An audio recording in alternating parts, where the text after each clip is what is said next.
Dr. Watson, would you kindly close the door behind you so that we can limit the price of your carelessness to merely hours of work rather than days? My apologies, Mr. Holmes. I found myself rather taken aback. I saw tidier houses in war-torn Afghanistan. Are those my surgical needles? I ran out of tacks and the matter required immediate attention. Was that my supper? Plainly not, for I was the one who ate it.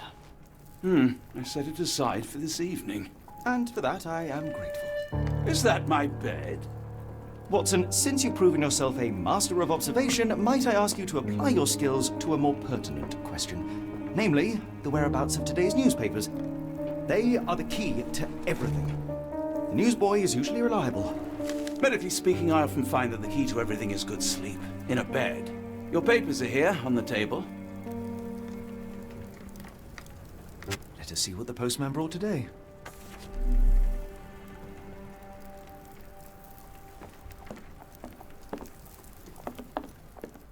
I'm close, I know it. I just need one more piece to crack the case.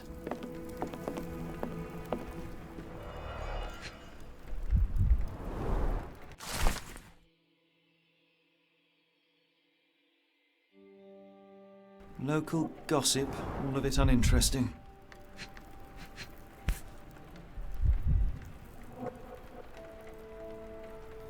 Your order from Barnes' bookshop has arrived, Doctor. Barnes insists on delivering the books to our door, even though we could easily walk to his shop. That's good service. Another letter from Werner. I never reply, but they keep coming.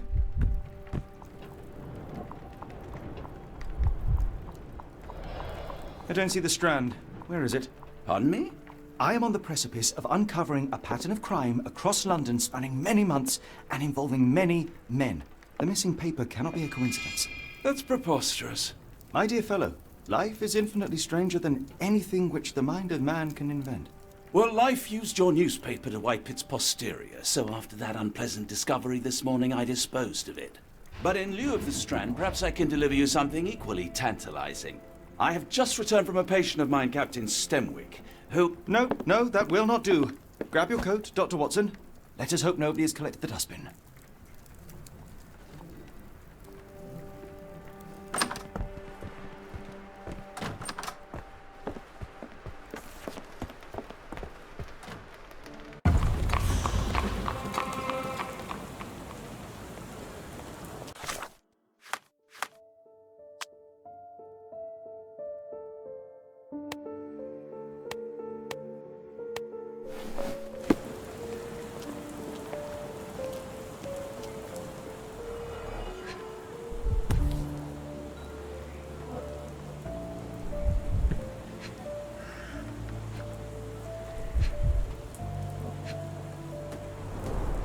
You were mistaken, Dr. Watson. The paper was indeed dirtied, but not how you implied. It's potting soil.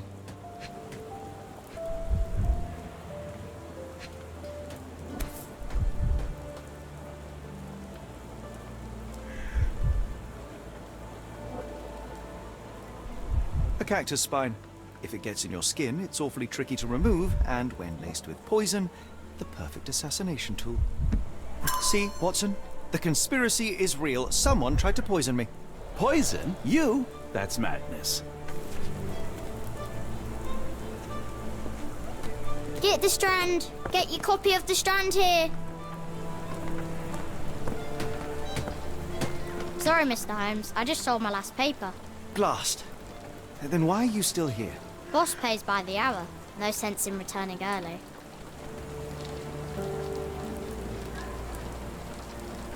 You're a bright child. I presume you see everything that goes on around here? Nothing gets past me, mister. Then tell me, did you notice anyone suspicious at my door this morning? Like the man with your newspaper? Precisely. What do you know? I know the value of a shilling. Dr. Watson? Cool, now I can take the day off.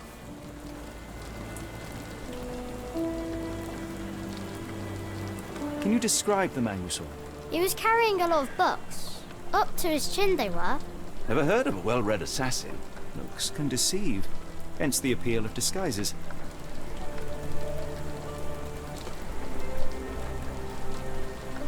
Which way did he go? Not sure. I was distracted by customers. Sorry. Did you see what he was up to? Nah, not really. I saw him approaching your house, but I had a customer. Then there's a loud bang. I ducked down. Not because I was scared, because I wasn't. I had to protect the merchandise. And all I could see was him kneeling at your door. All right. You earned your shilling. That'll be all. Thanks, Mr. Holmes. Maybe I could be your eyes and ears, if you have more shillings. Get the Strand! Get your copy of the Strand here!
Come now, Mr. Holmes. Murder? Yes, Barnes has his quirks, but he also has his scruples. Not every pawn knows it's part of a game.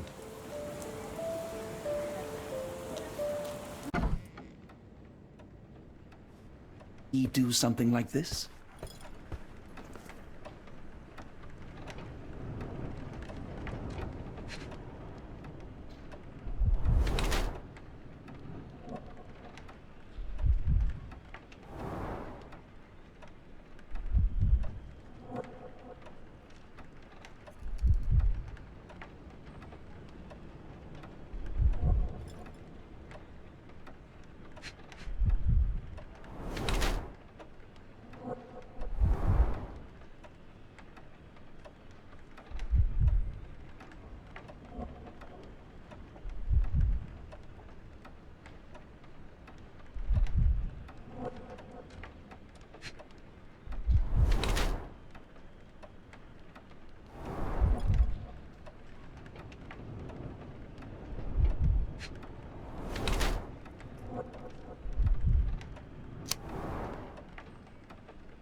Mr. Barnes, a word.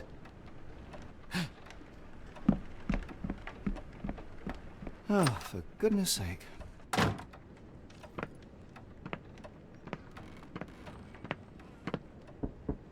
Who goes there? Sherlock Holmes.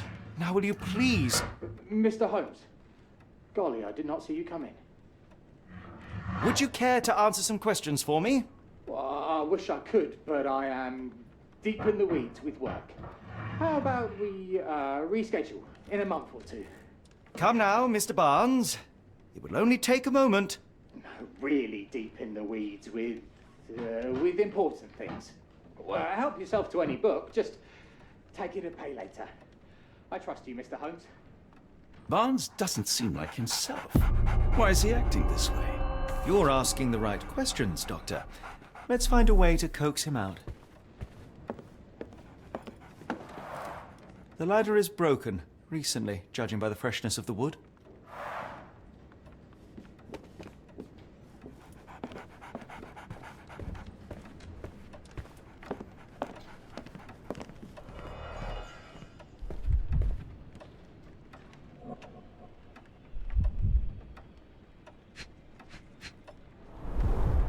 Basics of cryptoanalysis, cryptography in Egypt.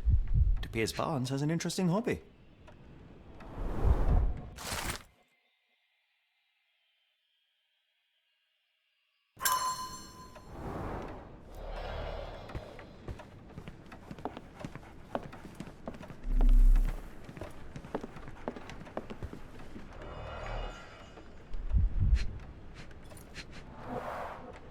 finest view London has to offer.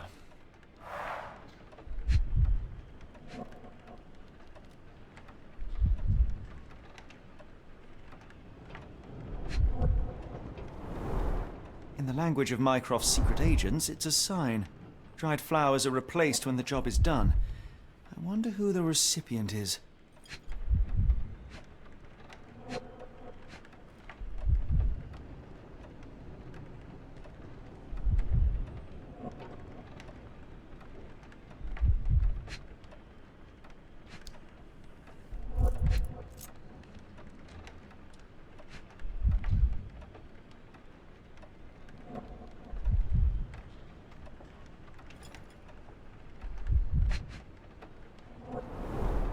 An improvised stand, but it does make the flowers more visible.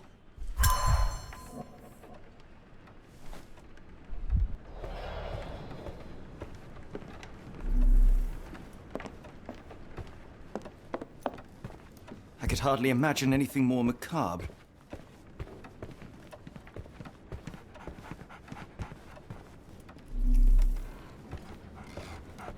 So, Barnes has a dog now. Who's a good boy? Apologies, but I can't hear you. Please come back later.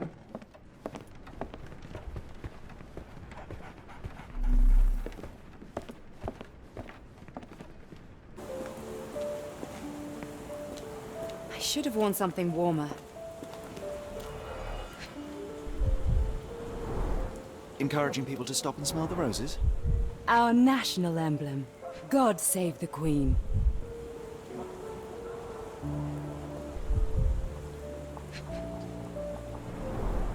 It must take patience and care to produce a bloom so beautiful. I imagine so.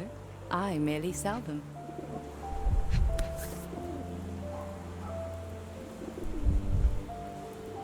The pot is damaged. The blow was severe, but softened by something.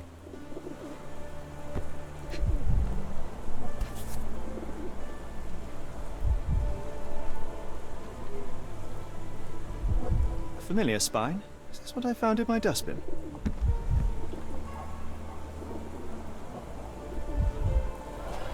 Anything tickle your fancy, Mr. Holmes?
Mrs. Fleming, you look particularly lovely today. Is there a reason? Does a woman need a reason to look or feel beautiful? No, but your distant look suggests you seek one man's gaze in particular. Who told you that? Nobody.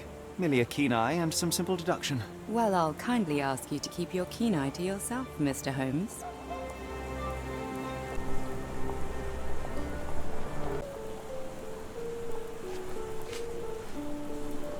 One of these things is not like the other.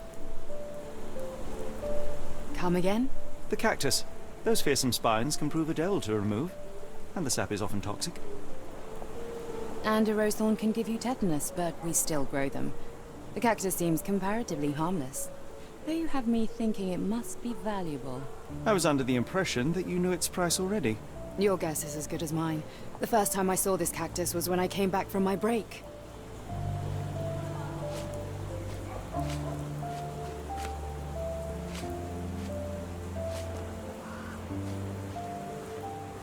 What do you make of the flowers in Barnes' shop window?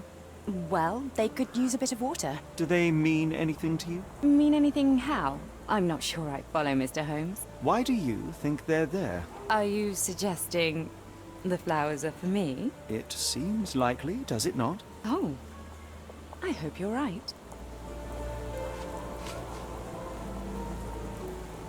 Are you familiar with Mr. Barnes? Yes. No, not really. Well, in a way. What on earth does that mean? I know who he is, of course, but we haven't shared much more than a look. A look?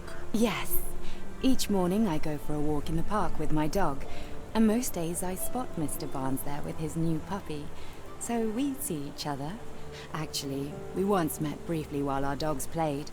He was quiet and seemed unsteady as he approached, but since then, we've never spoken. I often see him staring through the shop window. Sometimes I wonder what he thinks about that would etch such longing onto his face.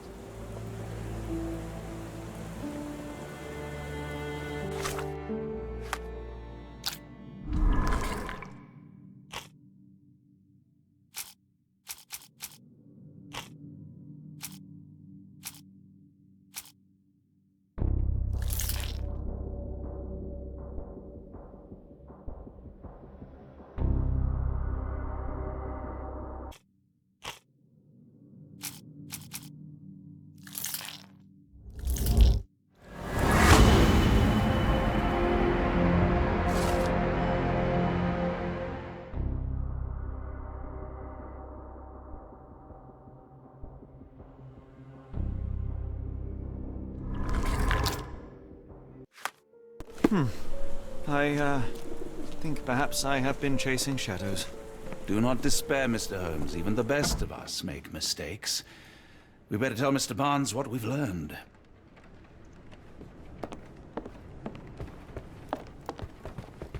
Mr. Barnes, I know what you did, and I know why you did it. I'm sorry, Mr. Holmes. I can't hear you very well from behind the door.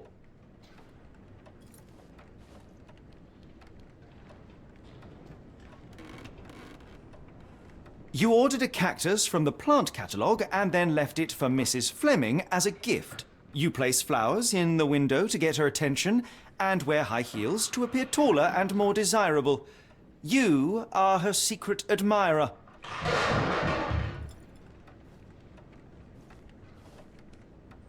I couldn't read this morning's edition of The Strand because it was covered in soil and spines. I know you dropped a cactus on it and then fled. Barnes, it's Dr. Watson. Rest assured we are not interested in disclosing your personal affairs to anyone, including Mrs. Fleming. Please come out. All right, then.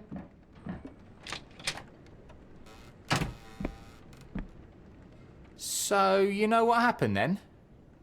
I was on my way back from the post office, having picked up the cactus and some books. It was quite an awkward package, heavy too, and when I got to your door, I dropped the cactus in your paper. Forgive me. I needed that paper to prove a theory and prevent a crime. Your actions were rather disruptive. Your clumsiness carrying the post is matched only by the clumsiness of your romantic gesture. Oh, it's true. I am useless with this sort of thing. I'm not even sure if Mrs. Fleming noticed.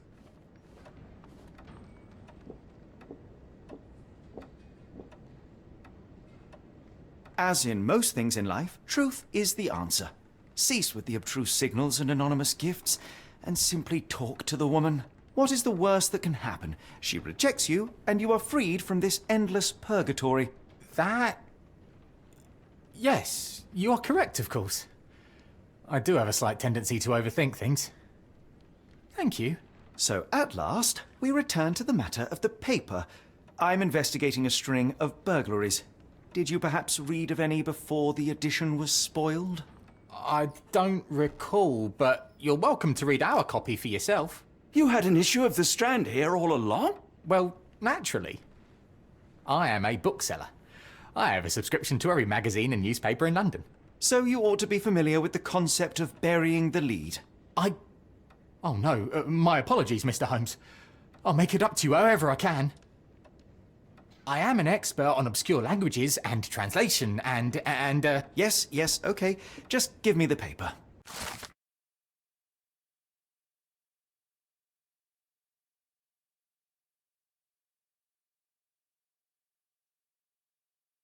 Come, Dr. Watson. Let us put this matter behind us. Farewell, Mr. Barnes. I hope to hear good news about you and Mrs. Fleming.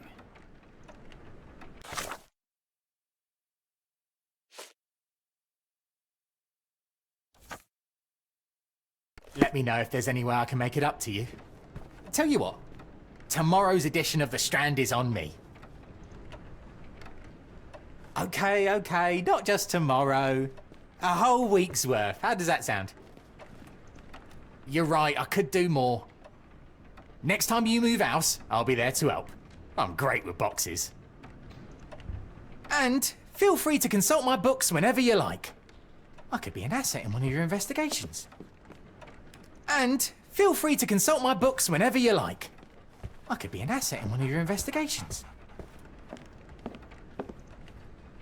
Well, that was an utter waste of time. An assassination did seem rather unlikely. There was supposed to be another burglary. I was certain of it. Something you wish to say, Doctor? No. Well, only that you have a remarkable faculty for deduction and pattern recognition. And that perhaps, if ill applied... I see things that are not there. Yes. It is London. There will always be burglaries. Doesn't have to mean anything. So it seems. Forgive me. Without something to occupy my mind, I turn into an entirely different animal. Which brings us back to my news from earlier. I think I have a case for you, a real one. Truly? Indeed. Though perhaps not as thrilling as your stories from Cordona. A patient of mine, Captain Stenwick, told me that his servant disappeared. I said I knew just the man to help. What do you say? Oh, Watson. Yes, I know it's not the most tantalizing mystery, nor the story to launch my writing career. But... it's brilliant. Let's go. Oh, good. Well, his house is nearby. Come.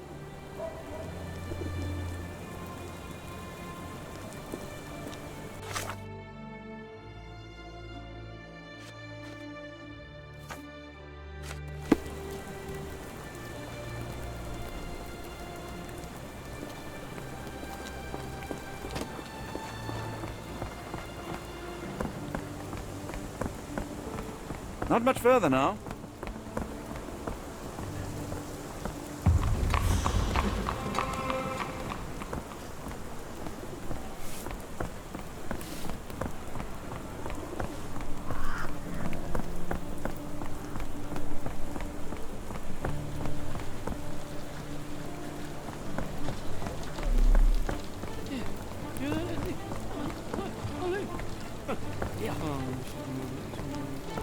Is this familiar to you?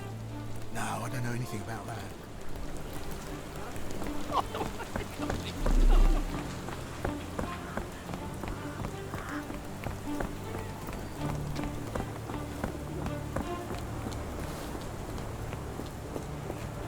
Is this lousy attitude of yours because of my altercation with Inspector Lockhart?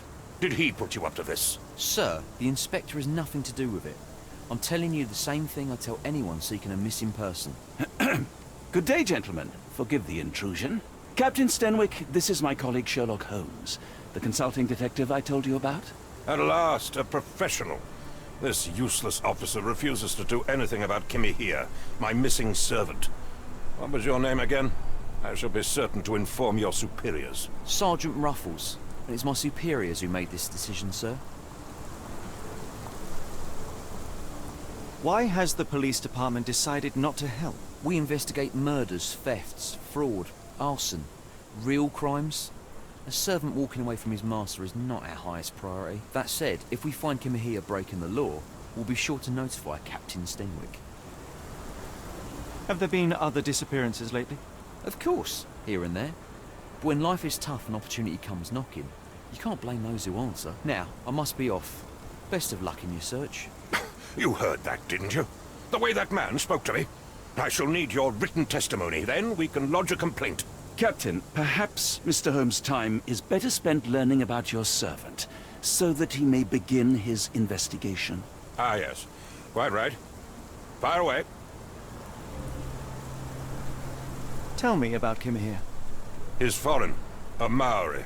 All the way from New Zealand. Biggest man you've ever seen, and as strong as two. Dark hair and fearsome tattoos. He doesn't speak a whit of English, never bothered to learn. But I made do with pointing. I invested a lot of money in him, so he must be found. When did you last see your servant? Kimmy here normally brings me the morning papers, but yesterday I had to get them myself. He must have escaped the night before yesterday. May I see your servant's bedroom? His shack is in the garden. You can't miss it. Did you search the room? Of course, but only to check he wasn't lying dead inside. Everything seemed normal at a glance. I take it this is the first time Kimahir has vanished? Undoubtedly. The man seemed terrified of the city. I think it was all the noise. He never left this estate. Should he cause any damage, I will bear the responsibility, for it was I who rescued him from savagery and brought him here to England in the first place. Is there any reason Kimahir may have left? I should think not. He had all he could have wanted. Gainful employment, new clothes, and all the cabbage he could eat. Did Kimahir make off with anything of value? Heavens, no. I would have mentioned it to Sergeant Ruffles. Still, he must have fled with some money on his person. No. I kept his wages in my safe. For security. All right, Captain. I think I have enough to get started. We shall first take a look around the mansion. Go ahead. I'll be here, mentally drafting my complaint.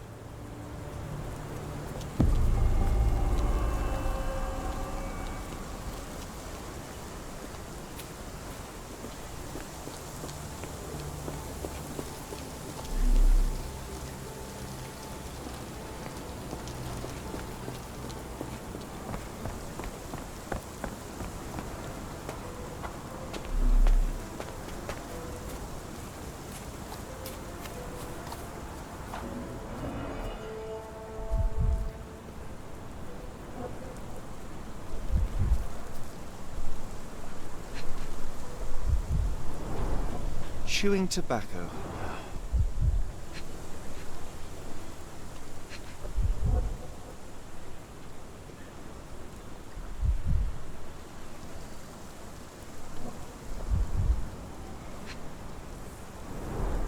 A shoe print, roughly size 11, with a worn-out sole.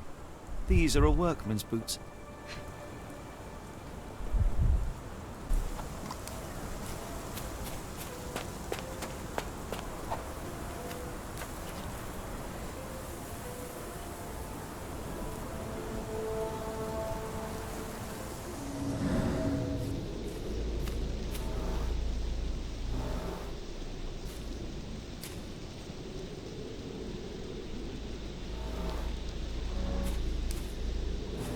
Could have left these tracks. They seem fresh.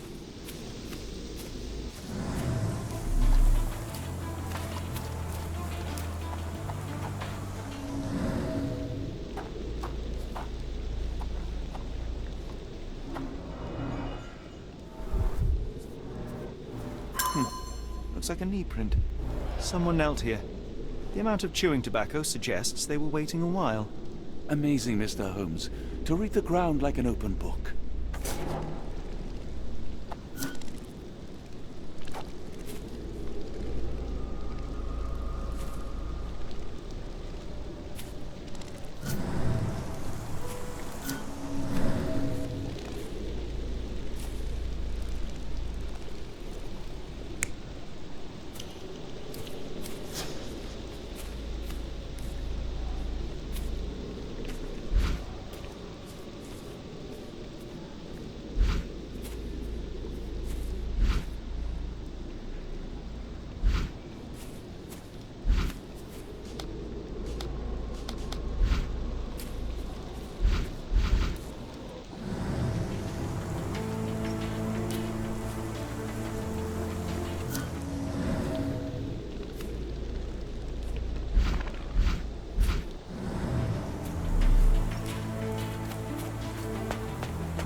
This lock is quite unusual. it appears that the key should be bent to the right.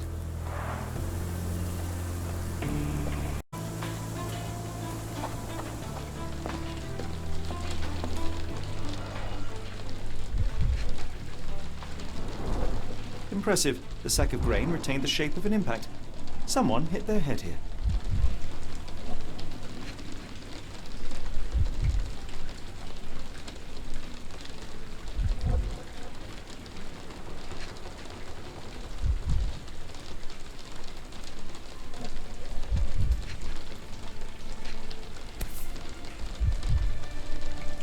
A small Navy spyglass.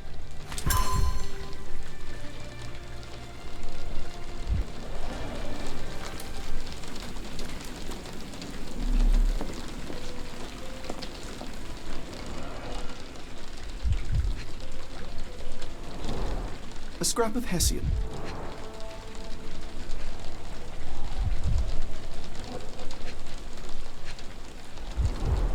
These were sturdy boxes. It would have required a serious blow to break them.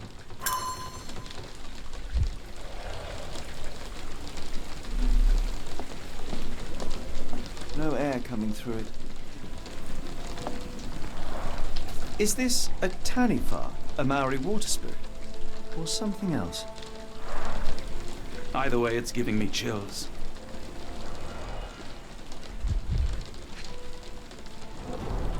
Button chops, the remains of a meal.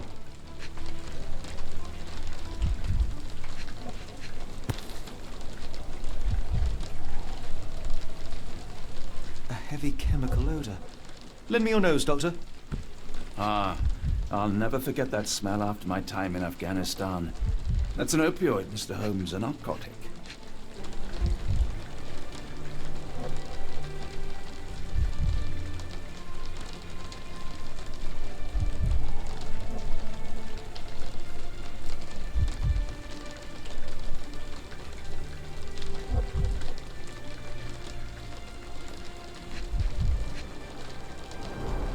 The ashes are long since cold.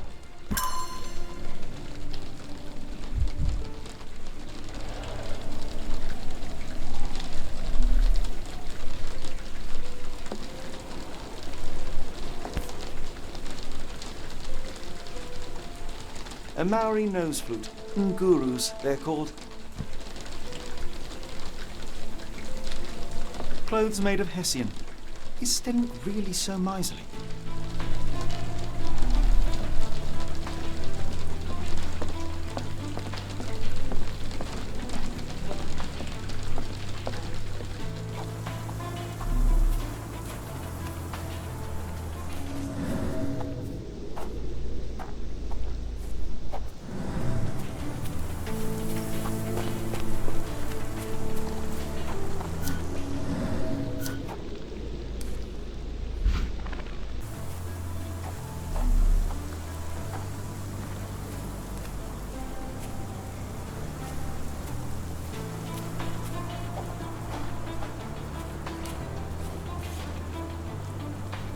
The rag reeks of smoke. Someone plugged the chimney.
Someone moved a cart to this spot and then took it elsewhere.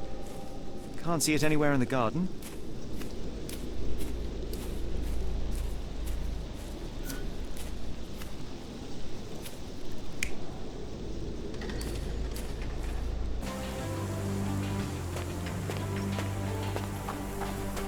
Stenwick makes his servant live in a tool shed. You think you know someone.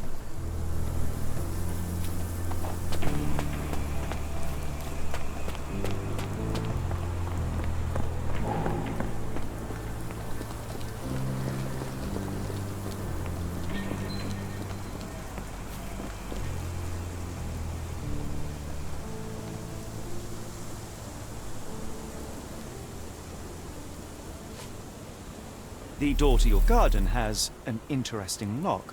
Yes, I have uncommon locks on every door of my mansion. It makes them harder to pick. Kimmy here and I both had a set of keys. I'll need to borrow them. No, you'll need to do what I tell you to do. Examine the garden.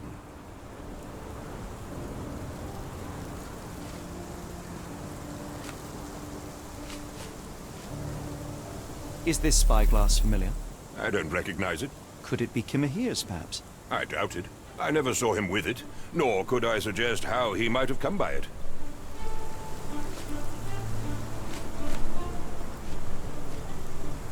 I came across a pile of Hessian clothes in the shack. Are they Kimahir's? Yes. I had to give him something to clothe himself. He seemed unfazed by his bare skin, but I found it distracting.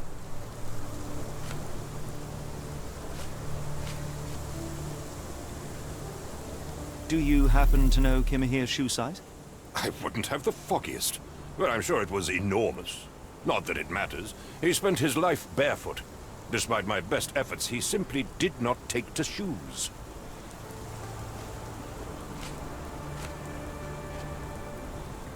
Has Kimahir ever indulged in tobacco? No, the man doesn't even drink. Are you certain? I found chewing tobacco in the garden. I controlled Kimahir's expenses since he struggled with the currency. I would have known if he used tobacco.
Surveilling from afar, the intruder waited for a window of opportunity.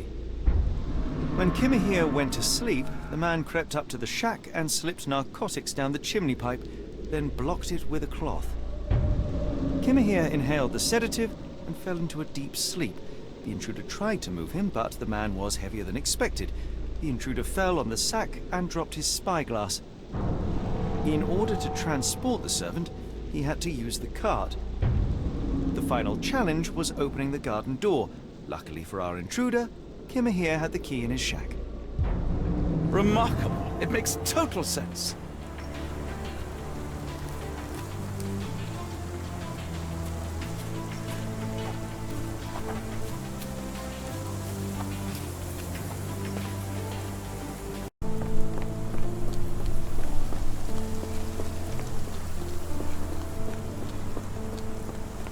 You'd best have found something by now, gentlemen.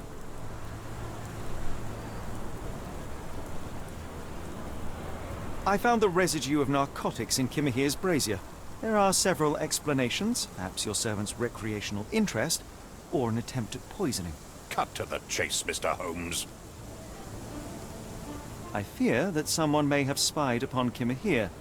Likely the owner of the spyglass I found earlier. It appears they were watching for some time, as there was an impressive amount of chewing tobacco on the ground.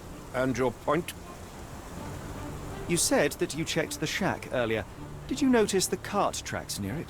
Now, one ought to expect a servant to make regular use of such a thing. Indeed, I would have overlooked the detail were it not for the cart's absence. If, as you say, Kimahir never leaves your estate, then where did it go? I expect answers from you, Mr. Holmes, not questions. I won't keep you in suspense any longer, Captain. Kimahir was abducted by the owner of the spyglass. When your servant fell asleep, he slipped a narcotic into Kimahir's brazier to make him sleep even more soundly. In order to carry a man as large as Kimahir, the intruder stole the cart and rolled him right out of your garden. Now, hold on. All this simply to tell me what I already know? Why haven't you found him yet? I only arrived a moment ago. It is, frankly, incredible that I have already deduced so much. Every second you dawdle here, waiting for me to stroke your ego, is another second wasted. I'm not interested in the how, the why, or the who. I am only interested in recovering my investment. Spare me the claptrap, boy, and go and fetch my servant.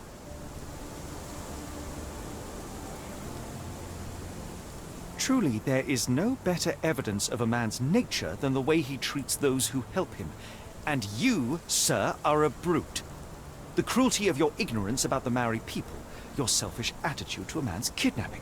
The point is, Captain, we're telling you this for a reason. The intruder fled through the garden door, and we need a key to follow his trail. Well, then you should have led with that. Here you go. I hope you'll return soon with good news. And in the meantime, please teach your companion the art of brevity.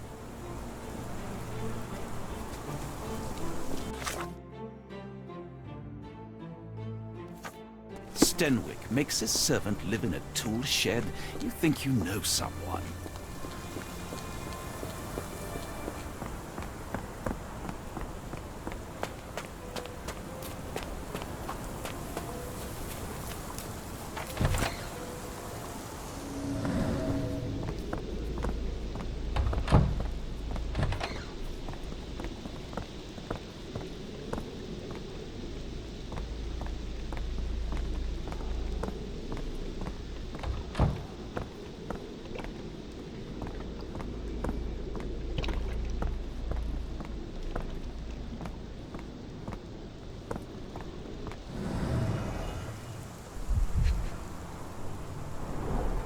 Wheels picked up grass along the way. Kimahir's cart, I gather.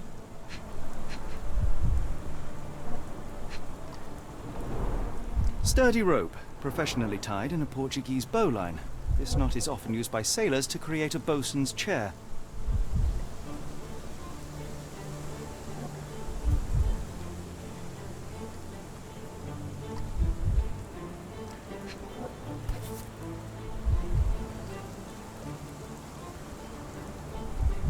Roy Soulsby. Could that be the name of our man?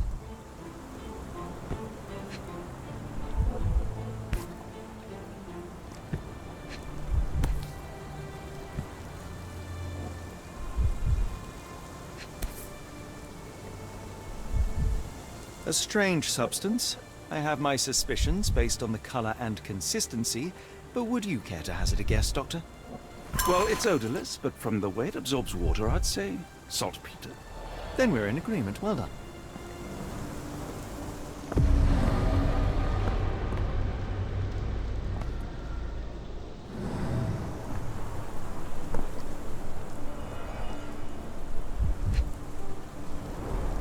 A large pile of horse droppings.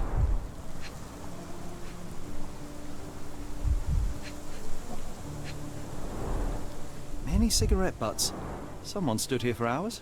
There was a cab waiting here. Our abductor slipped in and then off into the night.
The Strand proved not so useless after all. The saltpeter accident. Doctor, do you recall? The Port of London. Of course. The footwear, the spyglass. Indeed. We shall need to take a cab there.